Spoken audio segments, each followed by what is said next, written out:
ভারতের সামরিক গোয়েন্দা সংস্থা র বাংলাদেশের সরকারি দলের অঙ্গ সংগঠনের ১০০ ক্যাডারকে কঠোর গোপনীয়তার সঙ্গে কমান্ডো প্রশিক্ষণ দিয়েছে।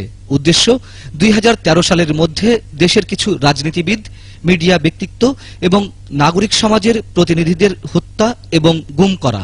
গত ২৩ এপ্রিল শ্রীলঙ্কার প্রভাবশালী গণমাধ্যম Sri Lanka guardian Bengal Tigers in cage শিরোনামে সংবাদটি প্রকাশিত হয়।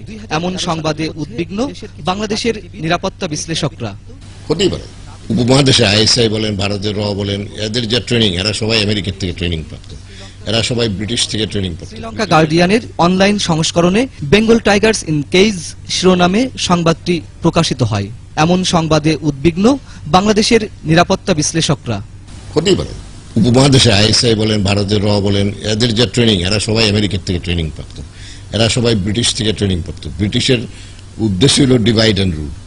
মুক্তিযুদ্ধ চলাকালীন র বিএলএফ কে ট্রেনিং দিয়ে মুক্তিযুদ্ধের কমান্ডের ভিতরে ডিভিশন সৃষ্টি করতে চেষ্টা করেছেন, সম্পূর্ণ ব্যর্থ হয়েছে।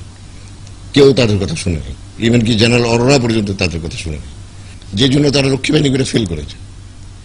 এখন আবার তারা কমান্ডো স্টাইলে কোনো একটা করে গুম করার রাজনীতি করতে চাচ্ছে। তবে আওয়ামী লীগ নেতারা বলছেন এ ধরনের সংবাদ ভিত্তিহীন এবং উদ্দেশ্য প্রণোদিত।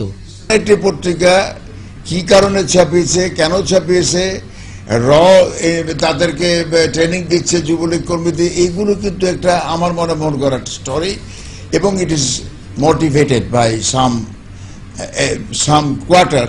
যারা এই সিকোয়েন্সটা দেখেন, এই ঘটনার পরপর কিন্তু এই যে এসছে, এই যে আপনার ইলিয়াস আলীর অন্তর্ধান বলি আর গুম বলি, যে ভাই বলে, অপহরণ বলে। ভারতের সামরিক গোয়েন্দা সংস্থা কেন এই প্রশিক্ষণ দিতে যাবে, আর বাংলাদেশ সরকারই বা কেন এমন মিশনে যাবে, এমন প্রশ্ন ছিল সামরিক বাহিনীর সাবেক এই কর্মকর্তার কাছে। হতে পারে এই জন্য যে পাল্টাপাল্টি রাজনীতি করতে গিয়ে বুদ্ধি চর্চা একদম লোপ পাচ্ছে। এটা হলো দুঃখজনক। আমাদের সরকার যত দুর্বল হবে, এই ধরনের ঘটনা তত বেশি হবে। আমরা যদি আমাদের নীতি নির্ধারণে আমরা যদি পরনির্ভরশীল হয়ে পড়ি, বা আমরা যদি আন্তর্জাতিক পর্যায়ে নিজের কাছে নিজেকে ছোট মনে করি, তখন আমরা বন্ধুর জায়গায় খবরদারি লোক পাব। এবং খবরদারি করার একটা অভ্যাস উত্তর ভারত থেকে আরম্ভ করে উত্তর পশ্চিম সীমান্ত প্রদেশ, এই এন্টায়ার অঞ্চলের লোকজনের একটা আদি স্বভাব। ভারত তার আধিপত্য বিস্তার করতেই চাইবে।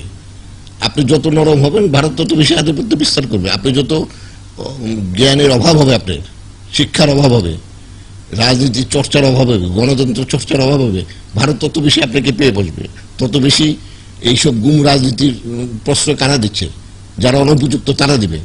তবে আওয়ামী লীগের এই নেতা বলছেন প্রকাশিত সংবাদের বিষয়টি সরকারের গুরুত্বের সঙ্গে খতিয়ে দেখা উচিত।